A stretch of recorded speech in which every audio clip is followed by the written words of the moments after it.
الحمد لله وحده والصلاة والسلام على من لا نبي بعده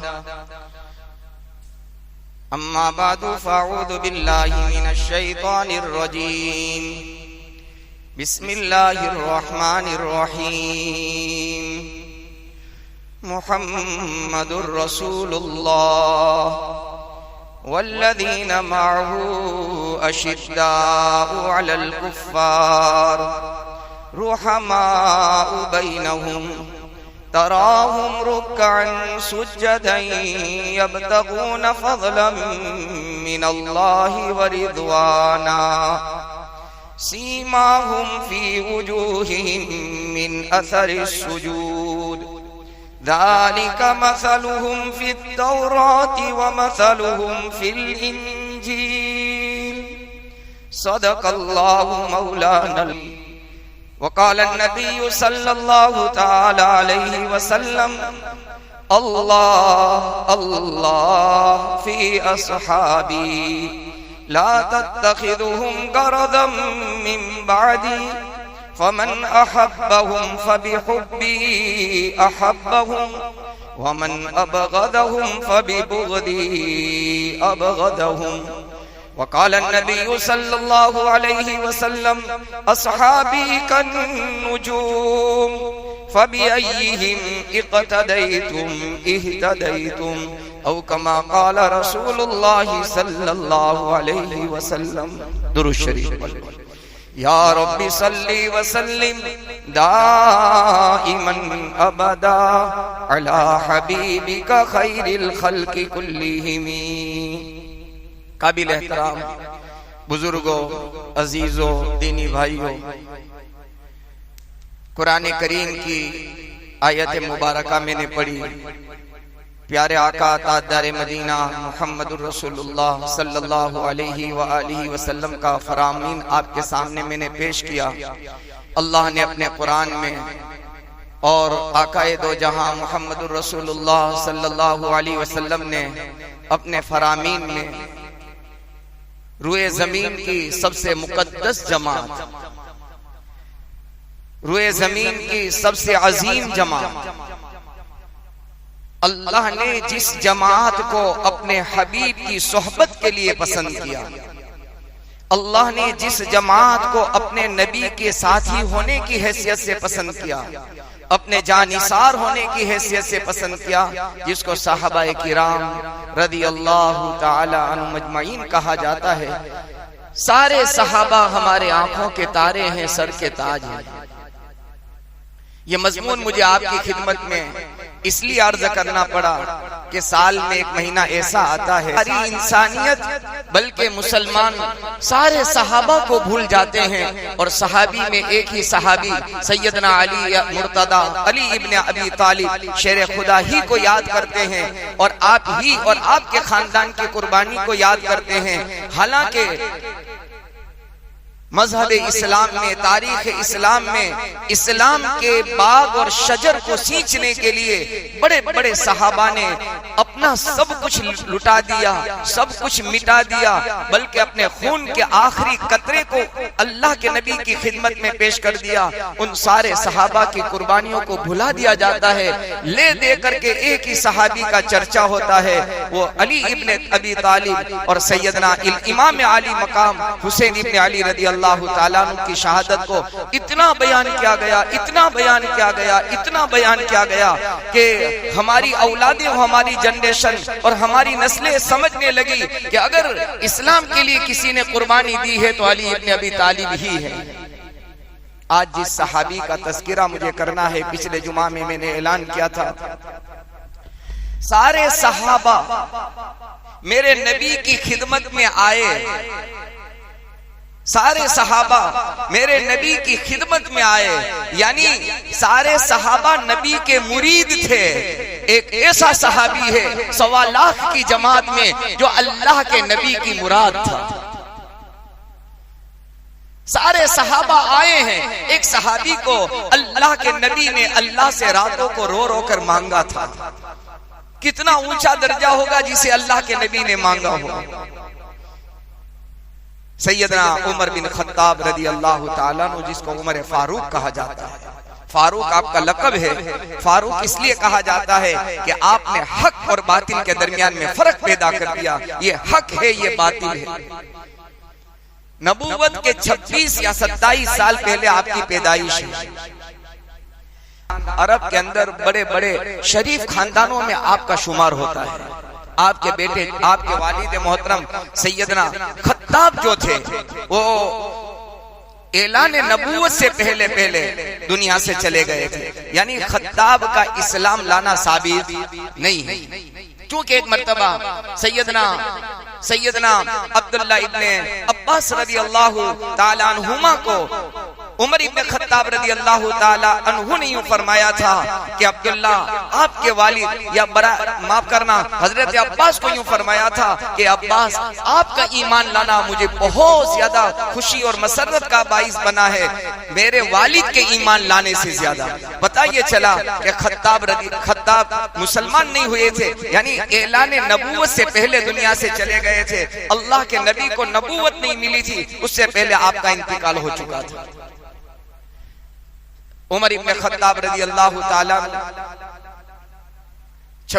اپنے مکہ کے اندر شریف خاندانوں میں شمار کیا جاتا تھا، اور بڑے بڑے فیصلے آپ کے والد محترم کیا کرتے تھے، 8ویں پشت میں جا کر، ایک نسب ہوتا ہے نا، فلاں کا بیٹا، فلاں کا ابن، ایک شجرہ ہوتا ہے، نسب نامہ ہوتا ہے، تو جس کو ونساوڑی کہتے ہیں، تو 8ویں پشت میں جا کر کے ایک نام آتا ہے عدی، نبی کریم صلی اللہ علیہ وسلم کے شجرہ میں ایک نام عدی آتا ہے۔ 8ویں پشت میں جا کر عمر بن خطاب رضی اللہ تعالیٰ عنہ کا نسب نامہ محمد الرسول اللہ صلی اللہ علیہ وسلم سے جا ملتا ہے۔ عرب کے اندر بڑے بڑے جب فیصلے کرنے ہوتے تھے اور بڑے بڑی ذمہ داریاں جب دینے کا موقع ہوتا تھا، تو خطاب کو بلایا جاتا تھا اور آپ کے خاندان کو بلایا جاتا تھا۔ لہٰذا پتہ یہ چلا کہ عمر بن خطاب رضی اللہ تعالیٰ عنہ کا خاندان شورافائے عرب میں شمار ہوتا تھا، شریف گھرانوں میں آپ کا خاندان شمار ہوتا تھا، اور عمر بن خطاب رضی اللہ تعالیٰ عنہ اپنے دین پر بڑے پختہ تھے، ملت ابراہیمی سے کچھ دور تھے، جس مذہب پر تھے وہ ڈٹے ہوئے تھے۔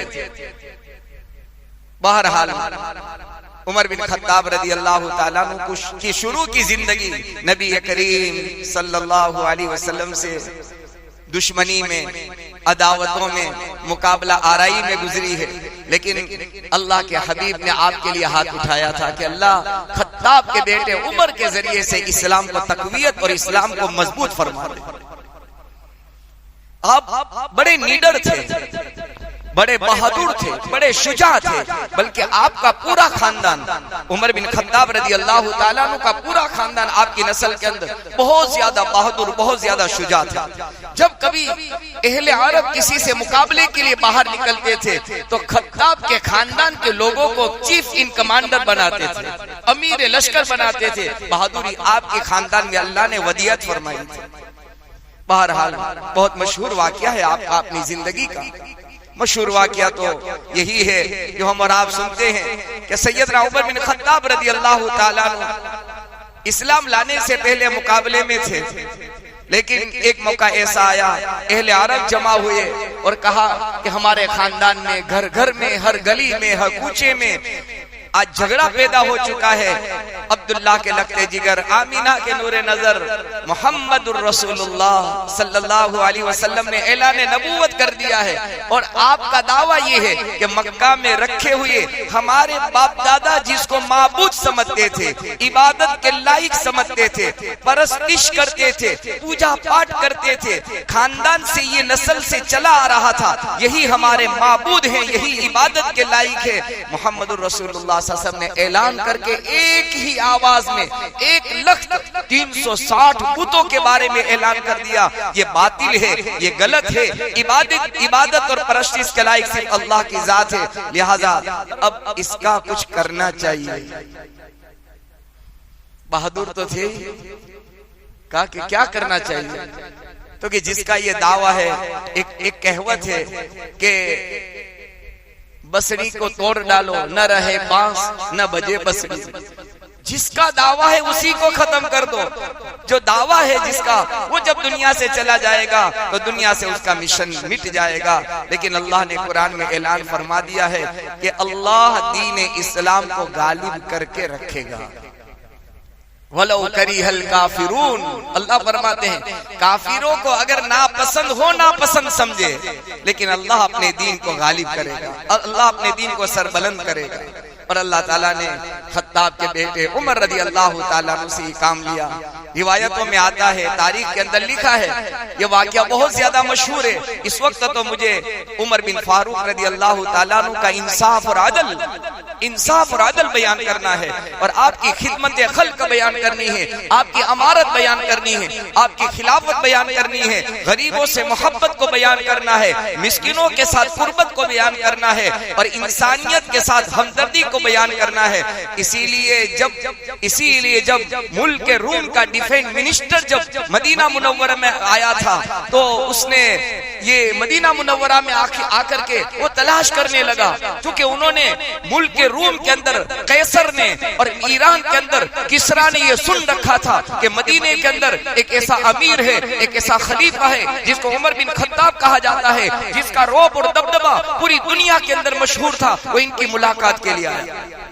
جب ملک روم سے مدینہ میں داخل ہوا, جب انٹر ہوا, ادھر دیکھ رہا ہے ادھر دیکھ رہا ہے, جستجو ہے, تلاش ہے کہ کہیں بہت بڑا محل مل جاوے جس کے آس پاس میں وہاں ملٹری لگی ہو, وہاں فورس لگی ہو, کوئی اس کی حفاظت کو ہو. چاروں طرف تلاش کر رہا ہے, کہیں محل نظر نہیں آتا, کہیں قلعہ نظر نہیں آتا, حفاظت نہیں آتا. تو انہوں نے صحابہ میں سے کسی صحابی کو پوچھ لیا کہ میں عمر سے ملاقات کے لیے آیا ہوں, عمر کا محل کہاں ہے؟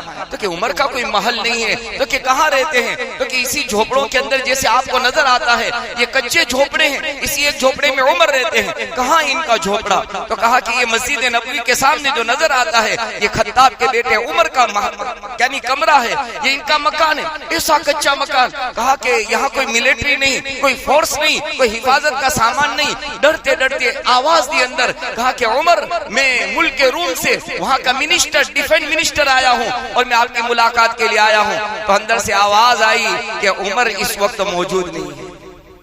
کہاں گئے؟ تلاش کیا تو کہا جنگل کے اندر کچھ بکریاں چرانے کے لیے گئے ہیں. اپنے زمانے کا بادشاہ, اپنے زمانے کا حاکم, امیر المومنین, خلیفۃ المسلمین, قیصر اور کسرا جس کے رعب, جس کے دبدبے سے ڈر رہے ہوں, وہ جنگل کے اندر بکریاں چرانے کے لیے چلے گئے.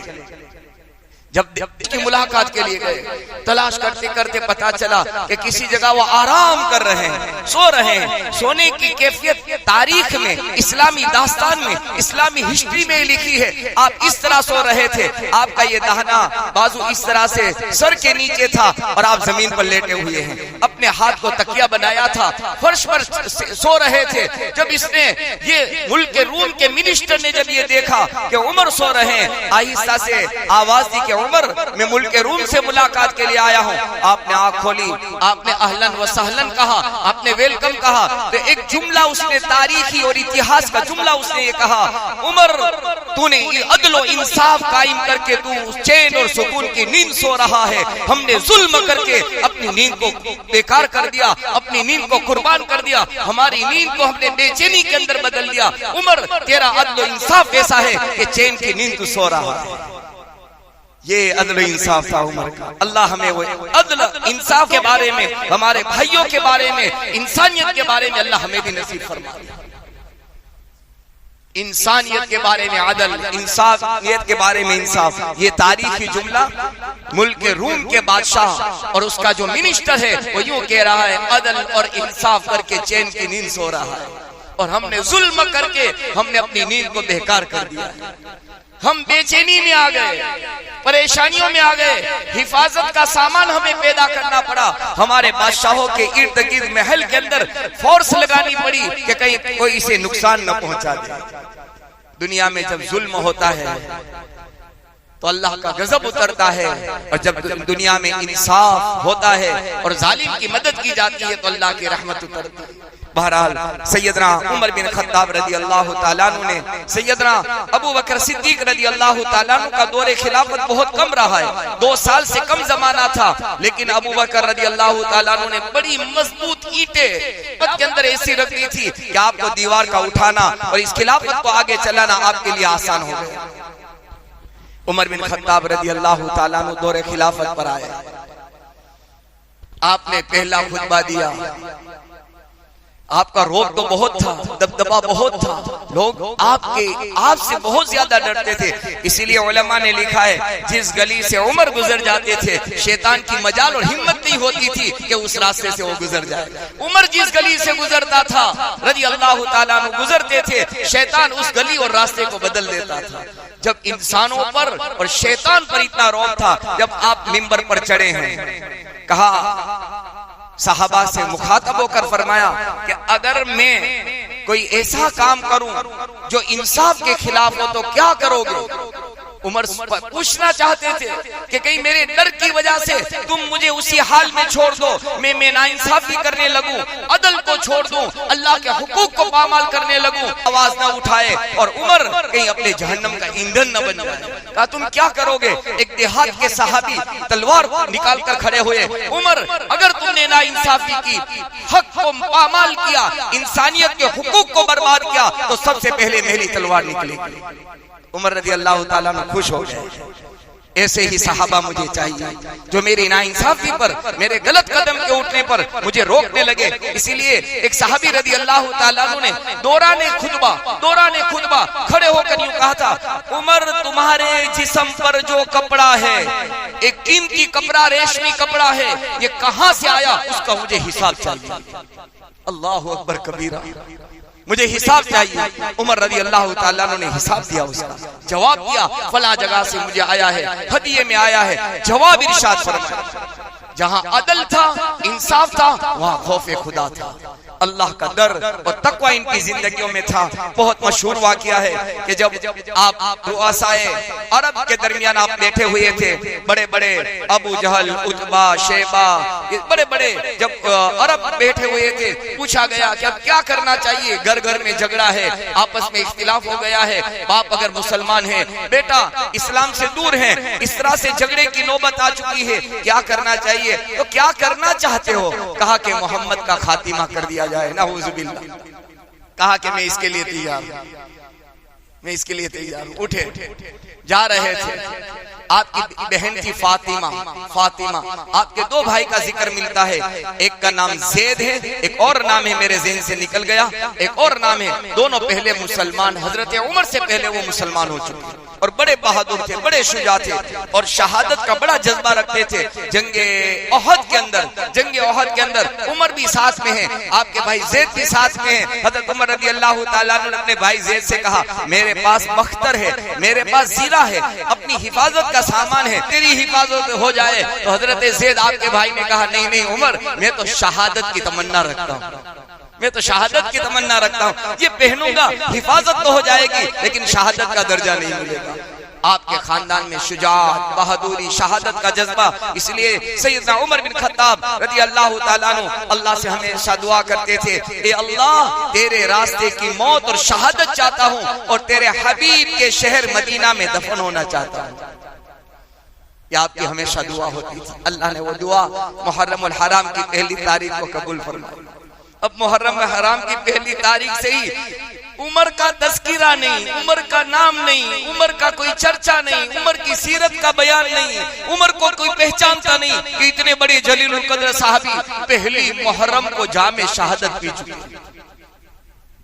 شہادت تو یہ بھی تھی، پہلی محرم سے کوئی تذکرہ نہیں، حالانکہ ہونا چاہیے، علماء کو بھی یہ کرنا چاہیے، خطبہ کو بھی یہ کرنا چاہیے، بیان ہونا چاہیے کہ بھائی محرم کا مہینہ شروع ہوا، 10 تاریخ کو حسین ابن علی شہید ہوئے ہیں، لیکن پہلی تاریخ کو تو عمر شہید ہوئے ہیں رضی اللہ عنہ۔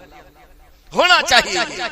میں اس لیے عرض کرتا ہوں کہ آنے والی ہماری جنریشن اور نسلیں یوں نہ سمجھنے لگے کہ عمر کی شہادت کا کوئی خیال، تصور ہی ان کی زندگی سے مٹ نہ جائے، اس لیے عمر کا تذکرہ محرم کی پہلی تاریخ سے ہونا چاہیے۔ بہرحال آپ اٹھے، کہا کہ کوئی بات نہیں، اس کام کے لیے میں تیار ہوں. لیکن عمر کو پتا نہیں تھا کہ تو چل رہا ہے، آگے بڑھ رہا ہے، تیرے پیچھے تیرے نبی کی دعائیں اللہ کے یہاں قبول ہو چکی ہے. میرے محبوب نے ہاتھ اٹھا لیے تھے، اے اللہ، ہشام کے بیٹے عمر یا خطاب کے بیٹے عمر، ان دونوں میں سے کسی کو اسلام کی ہدایت دے کر اسلام کو مضبوط کر دے، اسلام کو طاقتور کر دے، اسلام کے لیے ان کو حامی اور مددگار بنا دے. یہاں عمر چلے ہیں، وہاں اللہ کے نبی کی دعا پیچھے پیچھے. میرے محبوب کی دعا جس کے لیے ہو، کتنا اونچا درجہ ہوگا اس صحابی کا رضی اللہ تعالیٰ. یہ چلے، راستے میں ایک صحابی ملے، تیور بدلے ہوئے تھے، حال بدلا ہوا تھا. آدمی کے چہرے کے ہاؤ بھاؤ سے پتا چل جاتا ہے کہ کس حال میں. عمر کا چہرہ بدلا ہوا، حالت بدلی ہوئی، کیفیت بدلی ہوئی. کہا عمر کہاں جا رہے ہو؟ کچھ اچھا ارادہ بھی ہے کہ نہیں ہے؟ حالات تیرے بدلے ہوئے ہیں. تو کہا کہ آج تو عبداللہ کے لختے جگر، آمینہ کے نور نظر کا کام پورا کرنے جا رہا ہوں. عمر کو پتا نہیں تھا عبداللہ کے لختے جگر، آمینہ کے نور نظر، دونوں جہاں کے سردار اور سرتاج محمد الرسول اللہ صلی اللہ علیہ وسلم کا کام کیا تمام ہوگا. جسے ختم کرنے جا رہے تھے اسی کے لیے عمر خود ختم ہو چکی. جس کو مٹانے کے لیے جا رہے تھے عمر کی ذات اس کے لیے مٹ گئی رضی اللہ تعالی. کیا ہوا؟ کہا کہ یہ جو اسلام ہے نا، اسلام نبی کا کلمہ، نبی کا میشن، نبی کا پیغام، نبی کا میسج، یہ تیرے گھر میں داخل ہو چکا ہے. حیران ہو گئے، میرے گھر میں وہ بھی اسلام، وہ بھی ایمان، وہ بھی نبی کا پیغام اور میسج، تو کہ ہو نہیں سکتا. ذرا اپنے گھر کی پہلے تو خبر لے لے، حقیقت کا حال تجھے پتا چل جائے گا کہ کیا معاملہ ہے. تو کوئی بات نہیں، ہوا کیا ہے یہ بتاؤ. کہا کہ تمہارے اپنے بہنوئی اور تمہاری بہن فاطمہ دونوں کے دونوں محمد الرسول اللہ صلی اللہ علیہ وسلم کی غلام بن چکی ہے. اچھا، خباب ابن الارت رضی اللہ تعالیٰ جن کا واقعہ بہت مشہور ہے، بڑی قربانیاں ہیں حضرت خباب رضی اللہ تعالیٰ کی اسلام کے لیے. اپنے جسم کے خون، اپنے جسم کا چمڑا، اپنے جسم کی چربی زندہ اسلام کے لیے قربان کر رہا ہے. یہ عمر بھی، یہ خباب ابن الارت رضی اللہ تعالیٰ نبی کریم صلی اللہ علیہ وسلم خباب ابن ارت رضی اللہ تعالیٰ عنہ کو ذمہ داری دی تھی کہ حضرت فاطمہ اور ان کے شوہر غالباً سعید ان کا نام تھا، ان دونوں کو قرآن سکھایا جائے.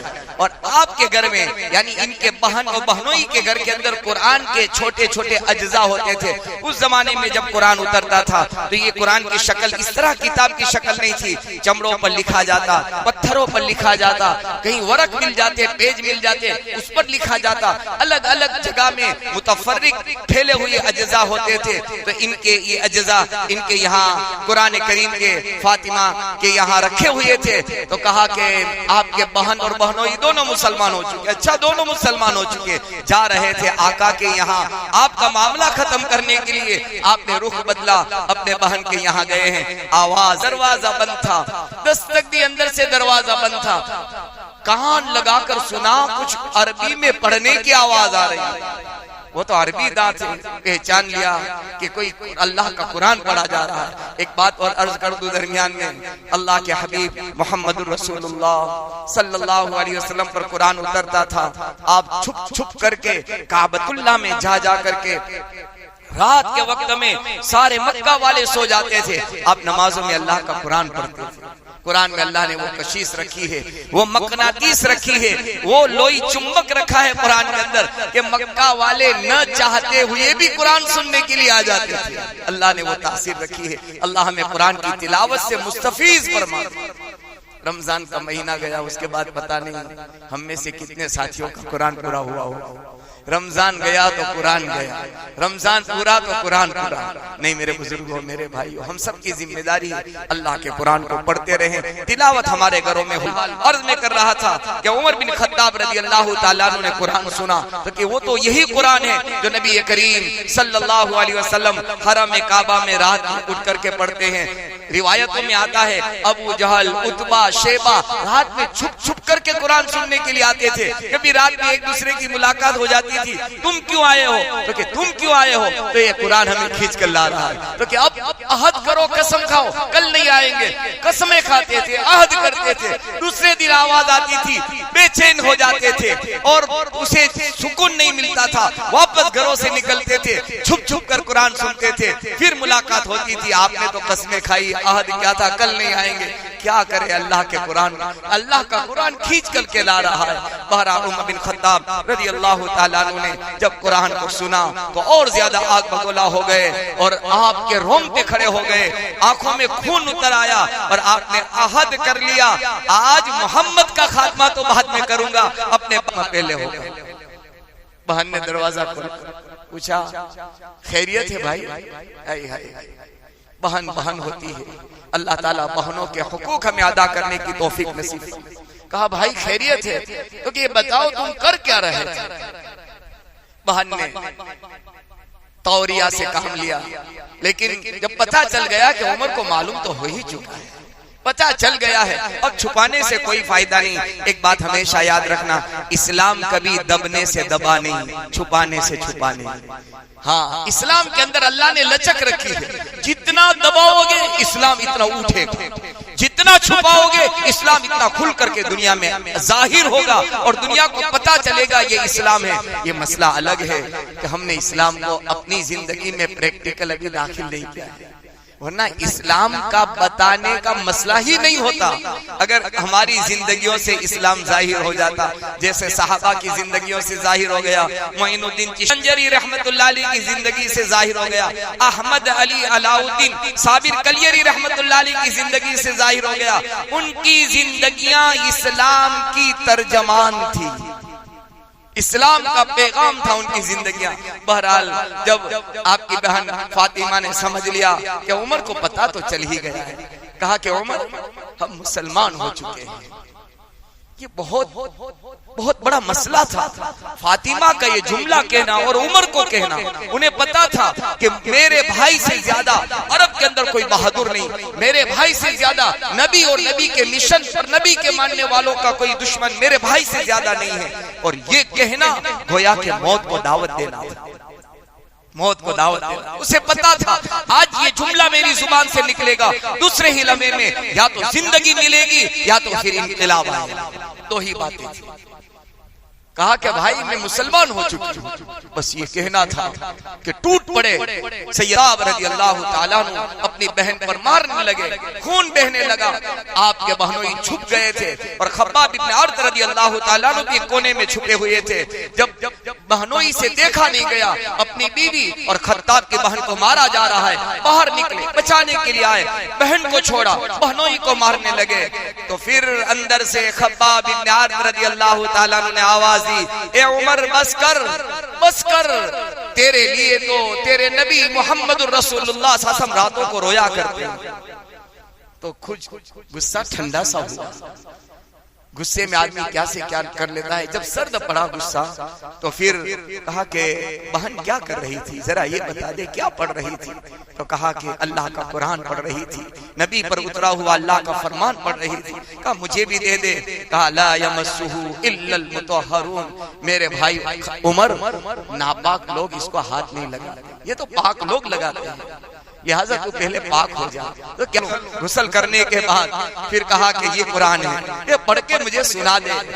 روایتوں میں تاریخ میں لکھا ہے وہ سورہ طٰہٰ کی آیت بھی تھی، طٰہٰ ما انزلنا علیک القرآن لتشقیٰ، طٰہٰ ما انزلنا علیک القرآن لتشقیٰ.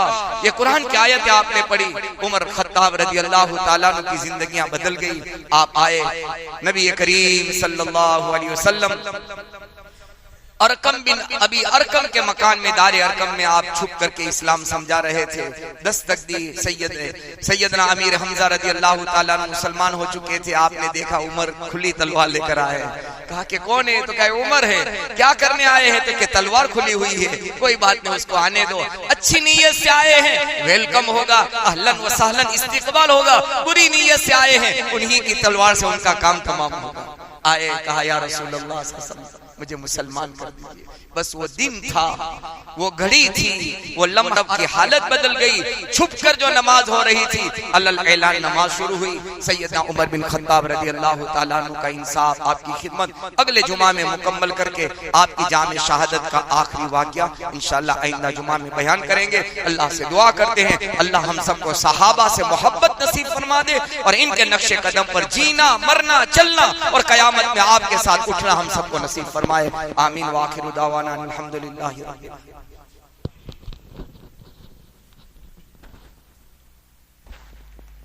اذان ہوگی، اس کے بعد سنیں.